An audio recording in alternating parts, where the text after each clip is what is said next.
প্রধান উপদেষ্টাকে বলছি, এই শহীদরা না থাকলে প্রফেসর মোহাম্মদ ইউনূস আপনি আজকে জেলে থাকতেন। 6 তলার বিল্ডিং, লিফট ছাড়া, বিদ্যুৎ ছাড়া বিল্ডিং এর 6 তলায় হাসিনা আপনাকে উঠবস করাইতো।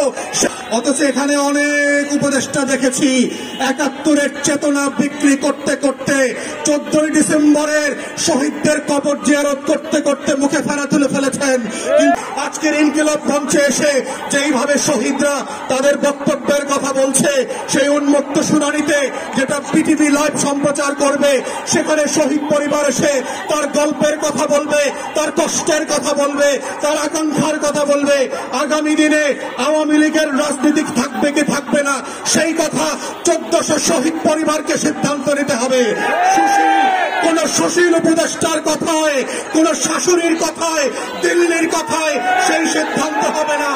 আমাদের বক্তব্য খুব পরিষ্কার, গণ-অভ্যুত্থানের পক্ষের শক্তিরা গণতদন্ত কমিশনে গিয়ে উন্মুক্ত শুনানিতে অংশ নিয়ে বাংলাদেশের কোটি কোটি নাগরিক যেখানে নিবন্ধন করে তাদের মতামত দিতে পারবে, সেই মতামতের উপরে ভিত্তি করে আওয়ামী লীগ প্রশ্ন, গণহত্যার প্রশ্ন, জাতীয় পার্টি এবং 14 দলীয় দিল্লির গোলামদের ভবিষ্যৎ কি হবে সেইটা সিদ্ধান্ত নিতে হবে এবং সেই সিদ্ধান্তের উপরে ভিত্তি করে আওয়ামী লীগের ভবিষ্যৎ নির্ণীত হবে। এই প্রস্তাব দেবার 7 মাস 8 মাস পেরিয়ে গেলে পরে আমরা দেখতে পাচ্ছি জুলাই গণহত্যা নিয়ে কোনো উচ্চবাচ্য করবার আয়োজন দেখতে পাচ্ছি না।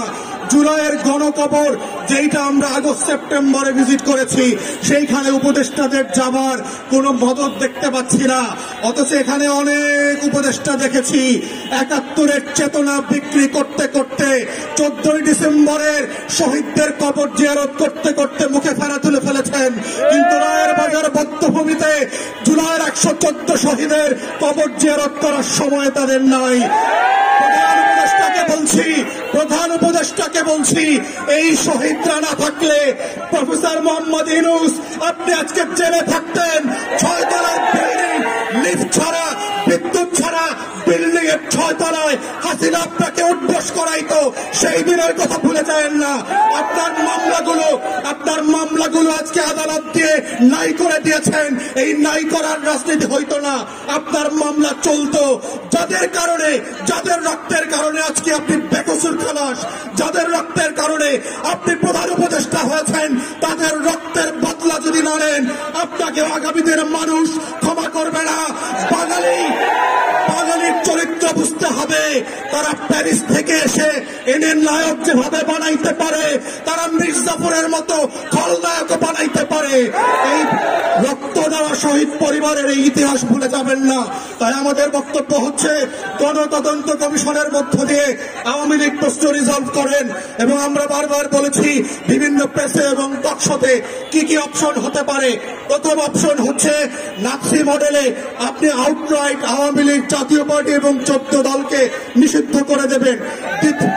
দ্বিতীয় অপশন হচ্ছে যদি ট্রুথ অ্যান্ড রিকনসিলিয়েশন ফর্মে যান সাউথ আফ্রিকার মডেলে, তাহলে কাদের বিচার করবেন, কোন কোন অপরাধের বিচার করবেন, আর কাদেরকে তওবা কমিশন করে হেফাজতে আলেমদের সামনে ক্ষমা চাওয়া মাফ করাইতে হবে, সেইটা আলাদা করতে হবে। কাদেরকে, আওয়ামী লীগ যেহেতু আমাদেরকে 3টা নির্বাচন থেকে বঞ্চিত করেছে, তার রাজনীতি নিষিদ্ধ না হলেও আগামী 3টা নির্বাচনকে আওয়ামী লীগ এবং জাতীয় পার্টিকে ন্যায্যতার ভিত্তিতে বঞ্চিত করতে হবে। কারণ সে জাতিকে নির্বাচন করতে দেয় নাই, ভোট দিতে দেয় নাই।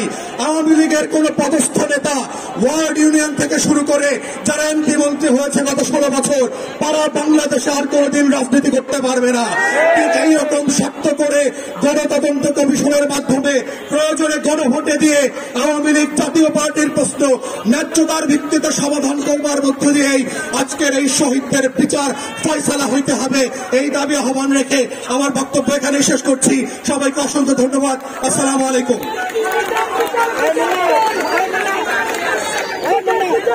বিপ্লবী বন্ধুগণ,